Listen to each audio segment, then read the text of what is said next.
عائلة في محافظة ميسان 1952 في قضاء الميمونة. هاي العائلة تتكون من شيخ، هو الشيخ كبير على أخوته، عنده 2 ولد وعنده بنية جدا جميلة، بحيث بنات السلف كلهن يغارن من هاي البنية الجميلة. فذاك اليوم الشيخ هو وزوجته سيروا وولده راحوا يسقون، فالبنية طلعت تريد تجيب ماي من الشط يصير قبال بيتهم، فوحدة من جوارينهم اللي تكره هاي البنية الجميلة تباوع عليها، فنزلت هاي بنت الشيخ تريد تجيب الماي، من نزلت زلقت من الطوفة طاحت بالماي، ظلت تصيح ما حد لها، غرقت البنية. هاي تباوع عليها جوارينهم، ما قالت البنية غرقت، ركضت بالسلف قالت بنت الشيخ فلان اجى عليها واحد ببلم، ونهبت وراحت وياه. فأبوها سمع، اجى نزع عقاله تلثم تكدر بالبيت. أمها ظلت من تطلع يذبون عليها كلام مو زين بالسلف. فذاك اليوم مثل ما نقول قلب الأم دليل، الأم راحت على جرف الشط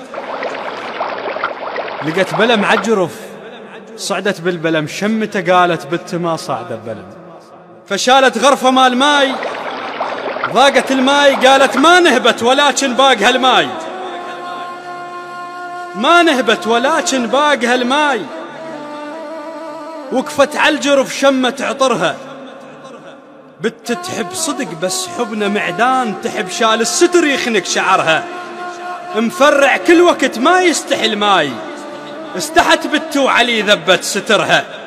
لو نهبت صدق كامسحت آثار، وذن اطراف اصابعها بجدرها، تبرد ذيب امس من حاجة يعقوب، اش مالك يا بلم دحج بخبرها، ورجع ماي وجهل بالسلف طاح، كان طيحت سما وبدت بدرها. كان يطب ابوك بنص الزمار، كان يطب ابوك بنص الزمار، الطلابة تعتني هو القدرها، مقعد كان له بنص الدواوين، وهسه بغرفته ومكدر حدرها.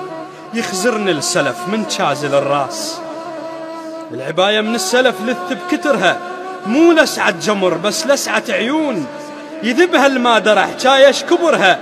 وين القبو فاضل يخزر الماي وينشف الماي ويطلع خدرها، ما اريد الجثة بس الهدوم، خيطف حل ويجيب نعذرها. بنت شناغ هرفوا بالقفا عيون، بنت الشرف ما شايف ظهرها، قطفت عالجرف هوس ام الحجول، عشت بديرته ولكن غريبة، الشرف شانوا علي ذبا مصيبة، بنت منين تعرف بالنهيبة، قبال اخوانها الضم القصيبة، ولو رتوا شاهد تلقونه ما يشط عنها تحلفونه، ولو رتوا شاهد تلقونه ما يشط عنها تحلفونه. للشاعر علي الصياد، الهندسة الصوتية حيدر العارضي، تم التسجيل في استوديو المختار للإنتاج والتوزيع الفني، بغداد مدينة الصدر.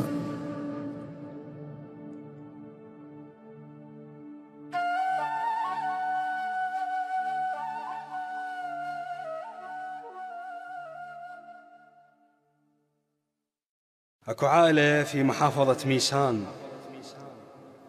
1952 في قضاء الميمونة.